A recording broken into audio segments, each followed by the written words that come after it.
सुनो।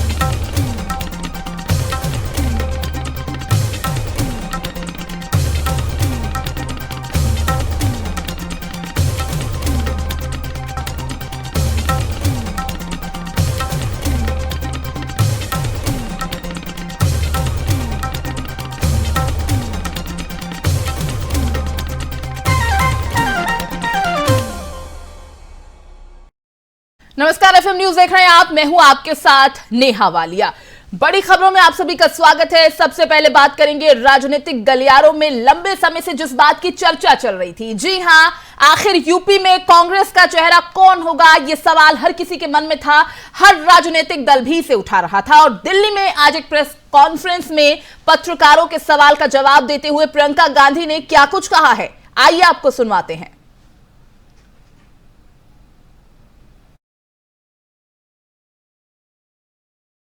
आपको किसी और का चेहरा दिख रहा है जी यूपी में कांग्रेस पार्टी की तरफ से?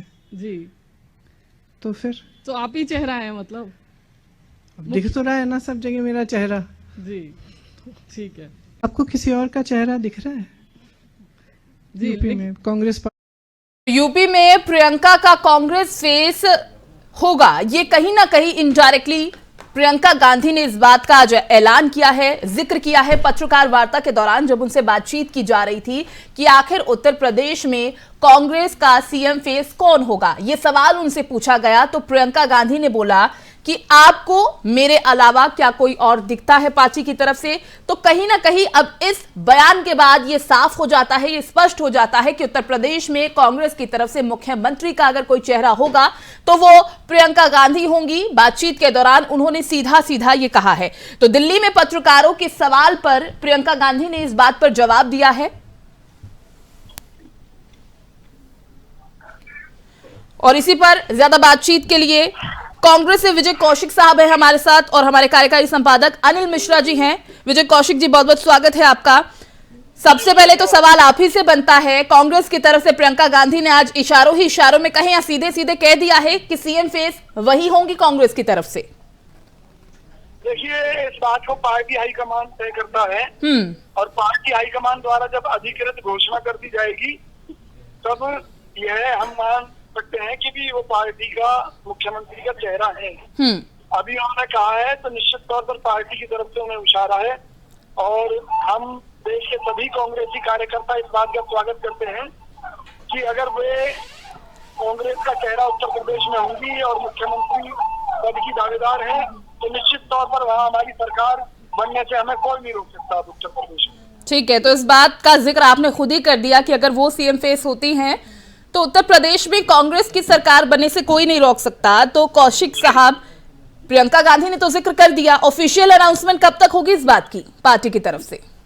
देखिए, पार्टी में इस तरह के मुद्दों को लेकर विशेष बैठकें बुलाई जाती हैं जिनमें इस तरह के प्रस्ताव पास किए जाते हैं और मुझे उम्मीद है कि जैसे अन्य राज्यों के भी चुनाव हैं उन्हीं के साथ एक जो हमारी केंद्रीय बैठक जो कार्य समिति की बैठक होने वाली है उसमें प्रदेश के चेहरे को लेकर भी फैसला हो जाएगा। मुझे उसमें पूरी उम्मीद है जी। और प्रियंका गांधी से बेहतर चेहरा उत्तर प्रदेश में हमारे पास कोई नहीं है, ये मैं स्पष्ट कर देना चाहता हूँ।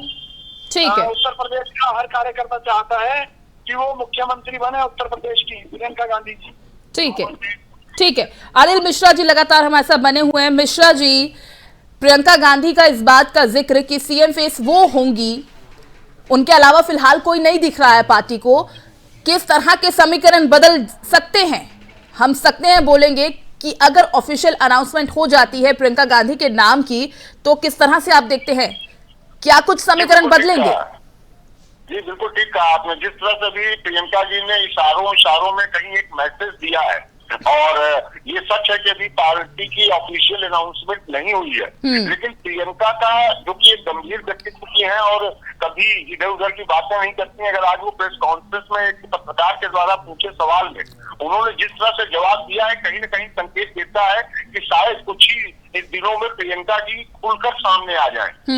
उत्तर प्रदेश के चुनाव में एक महत्वपूर्ण रोल अदा कर रही थी, पूरी तरह से सक्रिय थी, कहीं न कहीं देखा जाए पूरी बागडोर उनके हाथ में थी। लेकिन मुख्यमंत्री पद का नाम जब आता था या मुख्यमंत्री पद के ये कौन चेहरा है, तो इस पर पूरी कांग्रेस और प्रियंका गांधी खुद चुप्पी साधती थी। और इसके पीछे एक लॉजिक दिया जाता था जो कि काफी हद तक सच है कि कांग्रेस कभी भी किसी स्टेट में जल्दी अपना कोई चेहरा नहीं डिक्लेयर करती, तो उसी के साथ चुनाव लड़ी थी। लेकिन आज प्रियंका जी का इस तरह बोलना उत्तर प्रदेश के सियासी राजनीति में एक निश्चित रूप से बहुत बड़ा बदलाव ला देगा। मैं पूरे अपने पत्रकारिता के राजनीतिक अनुभव में ये कह सकता हूँ कि अगर इस तरह की घोषणा एक दो दिन में अगर कांग्रेस पार्टी द्वारा कर दी जाती है, तो उत्तर प्रदेश की जो राजनीति अभी तक चल रही थी और जो एक दो दल खासकर सत्तासीन बीजेपी और सपा अखिलेश यादव के बीच की एक प्रमुख लड़ाई देखने में आ रही थी, वो पूरे समीकरण बदल जाएंगे। क्योंकि कांग्रेस पार्टी ही नहीं, कांग्रेस के कार्यकर्ता ही नहीं, कहीं न कहीं उत्तर प्रदेश की जनता भी सीधे प्रियंका से जुड़ी हुई है। अगर प्रियंका खुलकर सामने आती है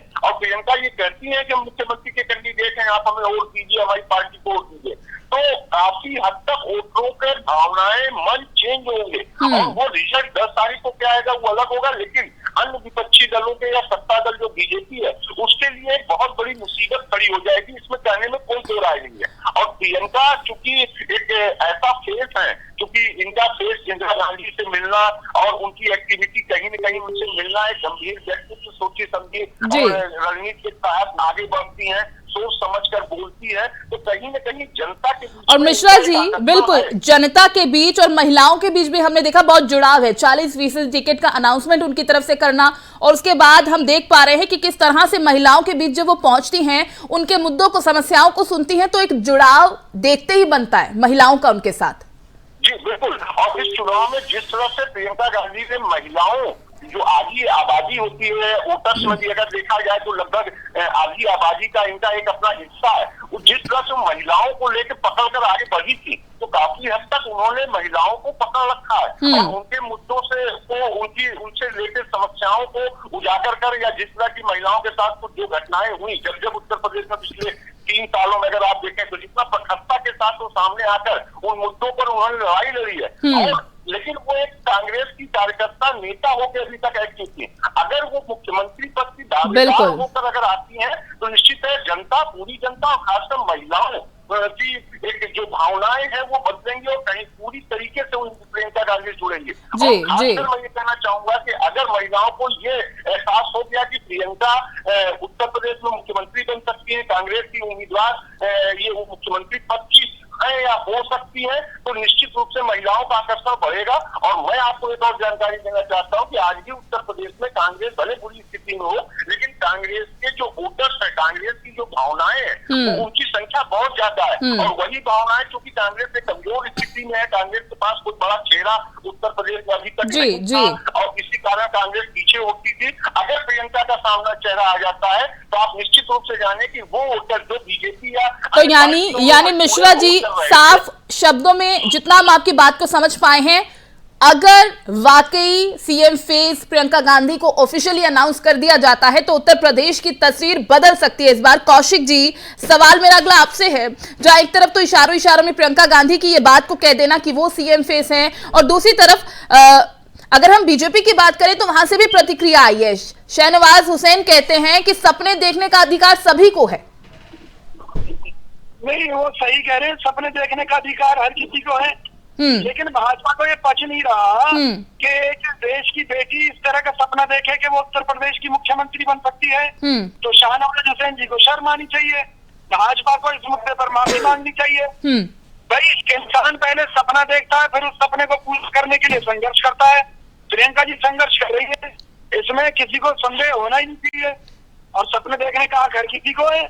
अब अगर मोदी जी अपने आप को इंटरनेशनल नेता मानते हैं तो वो तो दिन में ही मुंगेरी लाल के हसीन सपने देख रहे हैं, तो उससे तो बेहतर है कि प्रियंका गांधी जी अगर सीएम बनने का सपना देख रही है तो खुशी होनी चाहिए भाजपा को। चलिए कौशिक साहब, तो हम भी इंतजार करेंगे कि जल्द ही कांग्रेस की तरफ से ये ऑफिशियल अनाउंसमेंट कर दी जाए, जो कहीं ना कहीं प्रियंका गांधी की तरफ से आज कह दी गई है जब पत्रकारों ने उनसे सवाल किया।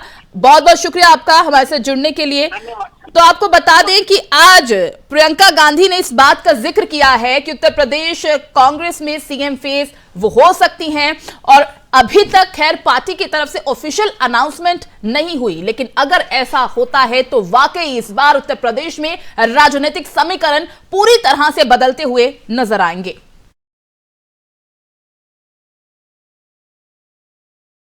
तो देखिए, यूपी में प्रियंका का कांग्रेस फेस बनने वाला ये जो बयान सामने आया है, बीजेपी नेता शहनवाज हुसैन ने तंज कसते हुए कहा कि भाई सपने देखने का सभी को अधिकार है। और क्या कुछ कहा उन्होंने, आइए आपको सुनवाते हैं।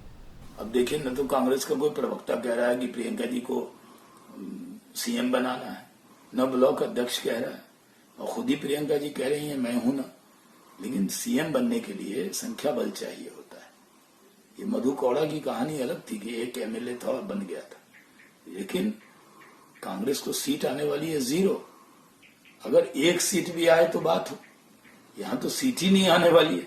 प्रियंका जी खुद ही चुनाव नहीं लड़ रही है, और ख्वाब अगर वो पाल रही तो अच्छी बात है, ख्वाब देखने से कौन रोक सकता है। और वहीं दूसरी तरफ उत्तर प्रदेश चुनाव के लिए कांग्रेस पार्टी ने आज अपना यूथ घोषणा पत्र जारी कर दिया है। राहुल गांधी और प्रियंका गांधी इस मौके पर मौजूद रहे। कांग्रेस ने इसका नाम भर्ती विधान रखा है। प्रियंका गांधी ने घोषणा पत्र के बारे में बताते हुए कहा कि इस यूथ घोषणा पत्र का नाम भर्ती विधान इसलिए रखा गया क्योंकि यूपी में सबसे बड़ी समस्या भर्ती की ही है। कांग्रेस ने यूथ मैनिफेस्टो में 8 वायदे किए हैं। इस मौके पर राहुल गांधी ने बीजेपी पर निशाना साधा। उन्होंने कहा कि बीजेपी की सरकार सिर्फ उद्योगपतियों के हाथ मजबूत कर रही है। वो बोले कि कांग्रेस का काम नफरत फैलाना नहीं है। इस दौरान राहुल गांधी ने कहा कि यूपी में 16 लाख युवाओं ने अपना रोजगार खोया है। यूपी के युवाओं को नए विजन की जरूरत है। हम लोगों को जोड़ने का काम कर रहे हैं।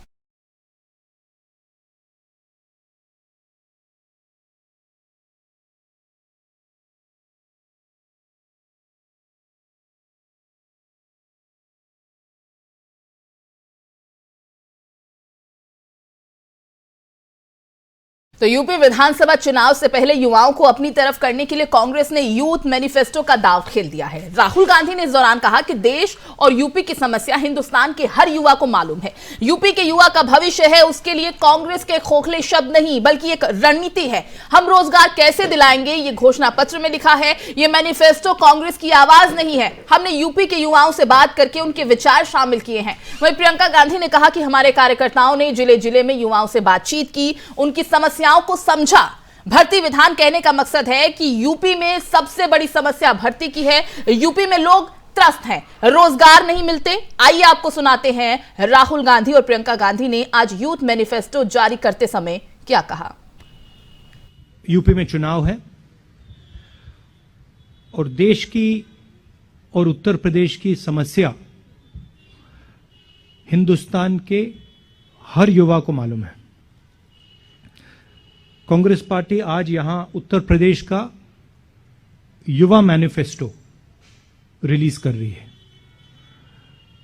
सोच ये है कि यूपी के युवा का जो भविष्य है उसके लिए कांग्रेस पार्टी के खोखले शब्द नहीं मगर एक स्ट्रेटेजी, रोजगार हम आपको कैसे दिलवाएंगे, किस प्रकार हम आपको रोजगार दिलवाएंगे। ये नहीं कि हम आपको कह दें कि भाई हम आपको 10 लाख, 20 लाख, 30 लाख, 40 लाख रोजगार देंगे, मगर कैसे देंगे ये इस मैनिफेस्टो में हमने लिखा है।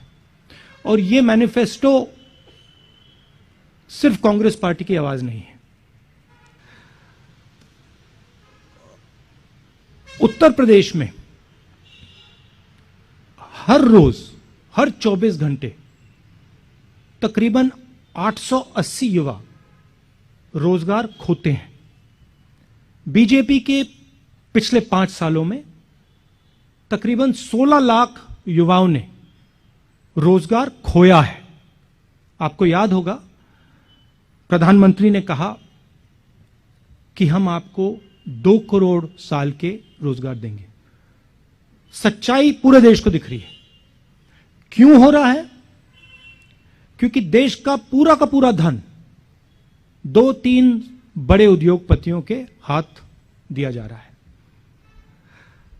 यूपी में चुनाव है और यूपी के युवाओं को एक नए विजन की जरूरत है और कांग्रेस पार्टी सिर्फ कांग्रेस पार्टी उत्तर प्रदेश को यह विजन दे सकती है। हम नफरत नहीं फैलाते हैं, हम लोगों को जोड़ने का काम करते हैं, और जो युवाओं में कॉन्फिडेंस है, जो युवाओं में शक्ति है, उस शक्ति के साथ हम एक नया उत्तर प्रदेश बनाना चाहते हैं। अगर ये तय होगा और जब तय होगा तो आपको पता चल जाएगा। अभी तक ये हमने तय नहीं किया है। आपने जो कांग्रेस के प्रदेशों में के बारे में आपने जो मुद्दा उठाया, अगर आप कांग्रेस के प्रदेश के रिकॉर्ड देखेंगे तो आप उत्तर प्रदेश से कहीं बेहतर हैं रोजगार में, और ये प्रयास किए गए हैं कांग्रेस के प्रदेशों में। और कई ऐसी चीज़ें हैं जो हमने भी अपने विधान में, चाहे वो युवा विधान हो, भर्ती विधान हो, चाहे वो शक्ति विधान हो महिलाओं के लिए, कई ऐसी चीज़ें हैं जिनकी प्रेरणा हमारे अपने प्रदेशों से आई है। तो हमने प्रयास किए हैं, इसलिए हम ठोस तरह से कह सकते हैं कि हम ये उत्तर प्रदेश में लागू कर पाएंगे। और इसके अलावा जो यूपीए की सरकारें नहीं हैं, इनका जो रोजगार का रिकॉर्ड है वो कहीं बेहतर था ये भाजपा की सरकार से। तो हम अनुभव, जो हमारे पार्टी में अनुभव है, उसको ही लेकर हम आगे बढ़ रहे हैं, और उन्हीं से हम प्रेरणा लेकर हमने ये विधान बनाए हैं। हम नकारात्मक बातों को करने के बजाय प्रदेश के भविष्य के लिए, उनके नौजवानों के भविष्य को बनाने के लिए सकारात्मक बातें करें। हमने जो खाका तैयार किया है, ये एक कमिटमेंट है जिसे हम पूरा करेंगे। अगर हमारी सरकार आएगी तो हम पूरा प्रयास करेंगे कि इसमें जो भी लिखा है वो उत्तर प्रदेश के नौजवानों के लिए पूरा करें, ताकि आपकी भविष्य की ठोस बात हो, आपको नकारा नहीं जाए। आज जो प्रचार चल रहा है वो ज्यादातर नकारात्मक प्रचार है या फिर जाति पर आधारित सांप्रदायिक प्रचार है। हम चाहते हैं कि विकास पर बात हो, चुनाव में आपके भविष्य की बात हो और आपका भविष्य उज्जवल बने। बढ़ते आगे, प्रधानमंत्री नरेंद्र मोदी ने ऐलान किया कि इंडिया गेट पर नेताजी सुभाष चंद्र बोस की मूर्ति लगाई जाएगी। पीएम मोदी ने ट्वीट कर यह जानकारी दी। पीएम मोदी ने ऐलान ऐसे समय पर किया जब भारत सरकार ने इंडिया गेट पर अमर जवान ज्योति पर जलने वाली लॉ को नेशनल वॉर मेमोरियल की लॉ के साथ मर्ज करने का फैसला किया है। इस फैसले पर कांग्रेस समेत विपक्षी दल केंद्र सरकार पर निशाना साध रहे हैं। पीएम मोदी ने ट्वीट कर कहा, ऐसे समय में जब पूरा देश नेताजी सुभाष चंद्र बोस की 125वीं जयंती मना रहा है, मुझे ये बताते हुए खुशी हो रही है कि नेताजी की ग्रेनाइट से बनी भव्य प्रतिमा इंडिया गेट पर स्थापित की जाएगी। ये उनके प्रति भारत की कृतज्ञता का प्रतीक होगा। बताया जा रहा है कि इंडिया गेट और राष्ट्रीय समर स्मारक के बीच खाली पड़ी इस छतरी में नेताजी की प्रतिमा लगाई जाएगी। ये छतरी 6 दशक से खाली पड़ी थी। यहां पहले जॉर्ज पंचम की प्रतिमा थी। 1968 में इसे हटाकर बुराड़ी के कोरोनेशन पार्क में भेज दिया गया था। तब से यह छतरी खाली थी। राष्ट्रीय युद्ध स्मारक में अमर जवान ज्योति की लॉ को विलय करने के फैसले पर कांग्रेस ने सवाल उठाया है। राहुल गांधी ने ट्वीट कर लिखा, बहुत दुख की बात है कि हमारे वीर जवानों के लिए जो अमर ज्योति जलती थी उसे आज बुझा दिया जाएगा। कुछ लोग देश प्रेम और बलिदान नहीं समझ सकते, कोई बात नहीं, हम अपने सैनिकों के लिए अमर जवान ज्योति एक बार फिर जलाएंगे।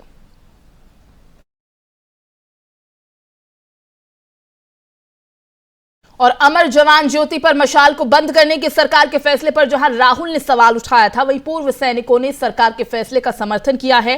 रिटायर्ड ब्रिगेडियर चित्तरंजन सावंत ने सरकार के फैसले का समर्थन करते हुए क्या कुछ कहा, आइए आपको सुनवाते हैं।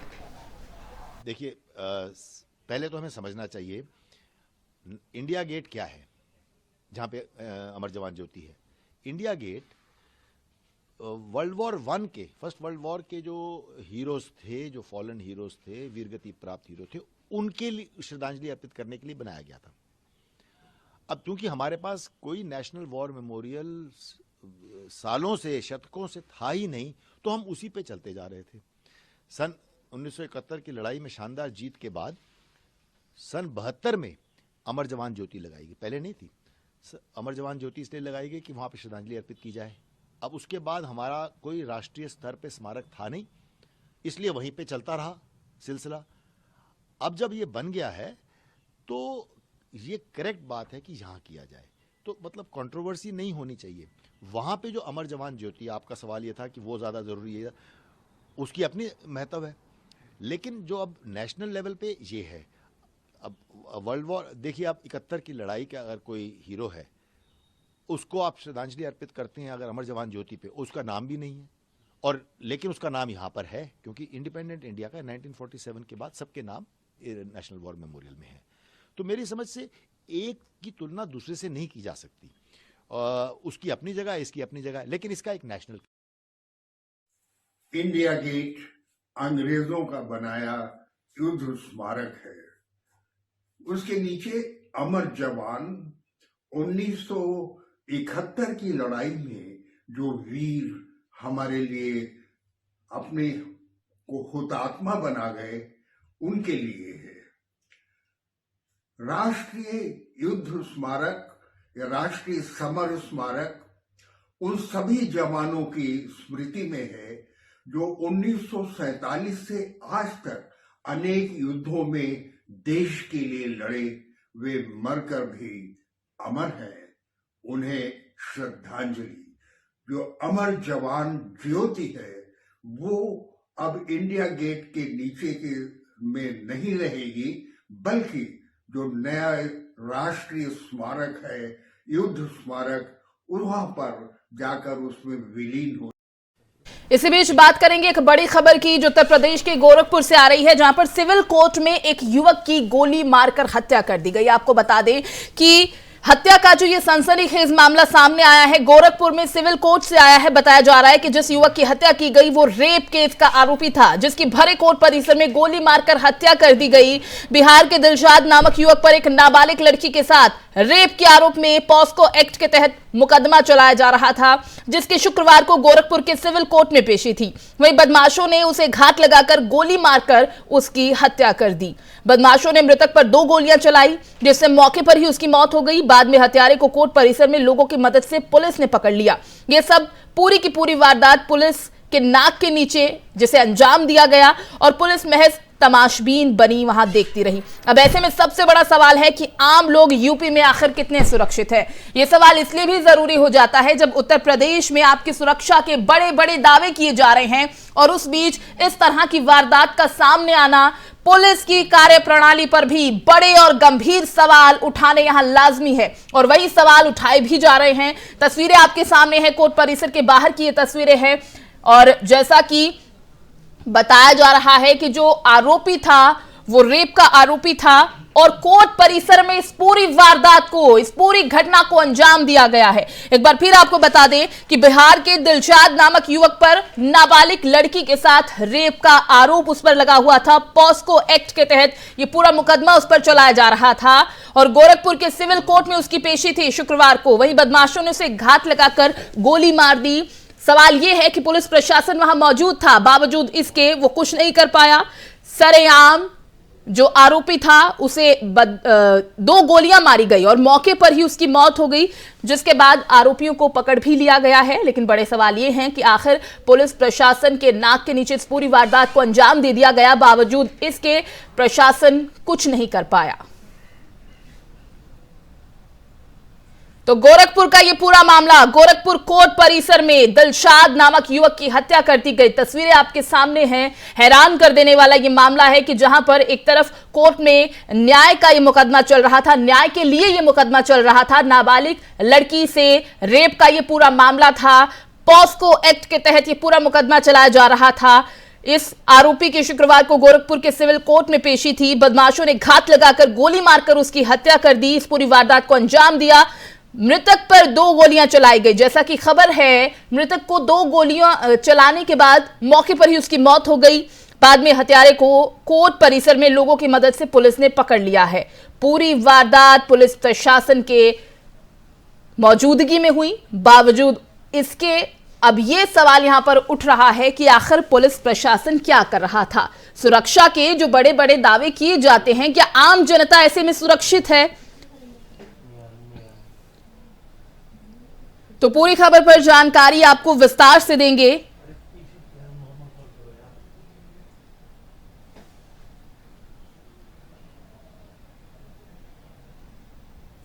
तो तस्वीरों में आप देख सकते हैं कि इस वारदात को अंजाम दिए जाने के बाद थोड़ा भगदड़ का भी वहां पर माहौल होने लगा, क्योंकि जिस तरह से सरेआम गोलियां चलाई गई आरोपी के ऊपर, तो जितने भी वहां पर लोग मौजूद थे वो भी दहशत में आ गए, क्योंकि अगर दिन दिहाड़े सरेआम इस तरह की वारदात को अंजाम दिया जाता है, लोग भी दहशत में आ जाते हैं, डर का माहौल पैदा हो जाता है, और वो भी ऐसी जगह, सिविल कोर्ट का ये मामला है जिसे न्याय का मंदिर भी कहा जाता है, न्याय के लिए ही ये पूरा मुकदमा वहां पर चल रहा था, और वहीं पर इस पूरी वारदात को दिन दिहाड़े सरेआम अंजाम दिया गया पुलिस की नाक के नीचे, और पुलिस तमाशबीन बने देखती रही।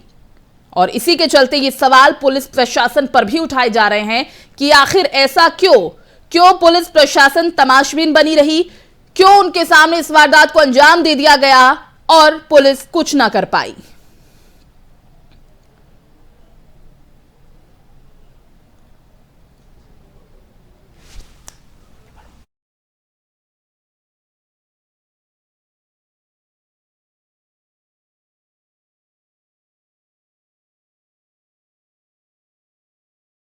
बढ़ते आगे, प्रधानमंत्री नरेंद्र मोदी ने आज वीडियो कॉन्फ्रेंसिंग के जरिए सोमनाथ में नए सर्किट हाउस का उद्घाटन किया। उसके बाद प्रधानमंत्री ने वर्चुअली एक सभा को संबोधित किया।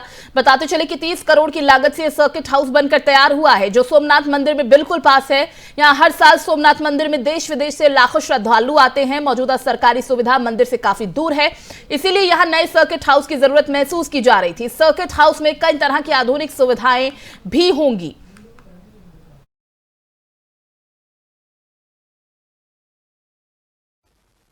जिस तरह यहां एक के बाद एक विकास कार्य हो रहे हैं,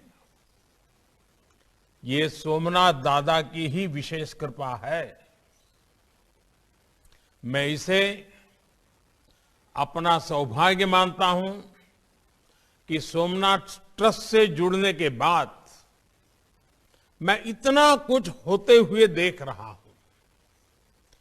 कुछ महीने पहले यहां एग्जीबिशन गैलरी और प्रोमेनाड समेत कई विकास कार्यों का लोकार्पण हुआ था।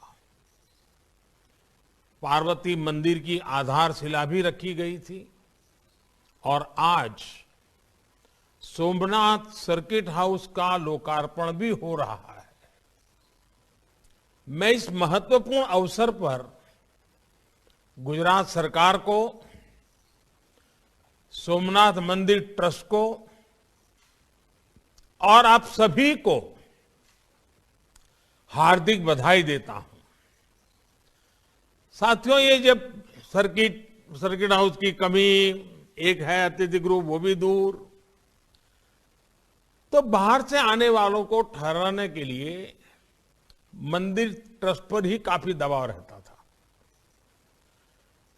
अब ये सर्किट हाउस बनने के बाद, एक स्वतंत्र व्यवस्था बनने के बाद, और वो भी मंदिर के से कोई ज्यादा दूर नहीं है, और उसके कारण मंदिर पर जो दबाव रहता था वो भी कम हो गया। अब वो अपने मंदिर के काम में ज्यादा ध्यान दे पाएंगे। और दिल्ली में वीकेंड कर्फ्यू फिलहाल जारी रहेगा। इसके साथ ही बाजार भी अभी ऑड इवन के फॉर्मूले पर ही खुलेंगे। कोविड केस कम होने पर दिल्ली सरकार ने इन पाबंदियों को हटाने का प्रस्ताव रखा था, लेकिन उपराज्यपाल अनिल बैजल ने मंजूरी नहीं दी। हालांकि दिल्ली में अब प्राइवेट दफ्तर 50% स्टाफ के साथ फिर से खुल सकेंगे। उपराज्यपाल ने केजरीवाल सरकार का यह प्रस्ताव मान लिया है। बताते चले कि दिल्ली में कोरोना के मामले बढ़ने पर कई पाबंदियां लगाई गई थी। इसमें वीकेंड कर्फ्यू, दुकानों के लिए ऑड इवन सिस्टम भी शामिल था। प्राइवेट दफ्तरों को पूरी तरह बंद करके WFH लागू किया गया था, यानी वर्क फ्रॉम होम। दुकानों के लिए लागू ऑड इवन सिस्टम का काफी विरोध भी हो रहा है। फिलहाल दिल्ली में कोविड केसों की संख्या में गिरावट आई है, लेकिन कोविड के मामले देश में लगातार बढ़ रहे हैं। भारत में पिछले 24 घंटों में कोरोना वायरस के 3,47,254 नए मामले आए हैं। 703 लोगों की कोरोना से मौत हुई है। कोरोना केस का ये जो नंबर है वो कल के मुकाबले करीब 30,000 ज्यादा है, और इसके अलावा कई महीनों बाद 700 से ज्यादा मौतें हुई हैं। राजधानी दिल्ली में कल 12,306 कोरोना केस मिले थे। 46 लोगों ने जान गंवाई थी। यानी दिल्ली में भी केस भले ही कम हुए हों, लेकिन मौत का आंकड़ा टेंशन देने वाला है।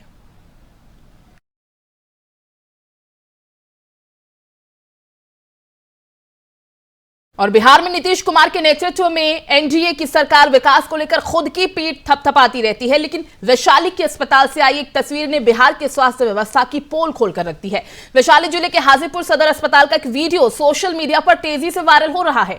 वायरल वीडियो में एक शख्स अपनी पत्नी की लाश को अपने कंधे पर ले जा रहा है। बताया जा रहा है कि पत्नी की मौत होने के बाद एम्बुलेंस न मिलने पर शख्स को शव अपने कंधे पर लेकर जाना पड़ा और इस दौरान किसी कर्मी ने शख्स की मदद नहीं की। वहां मौजूद सभी अस्पताल कर्मी तमाशबीन बने रहे।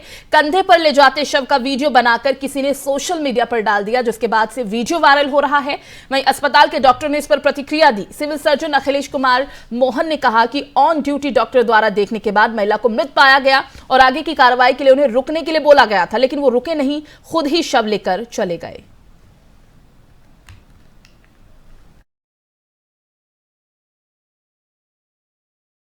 बड़ी खबरों में फिलहाल मेरे साथ बस इतना ही। बाकी खबरों के लिए आप देखते रहिए FM न्यूज। मुझे दीजिए इजाजत। नमस्कार।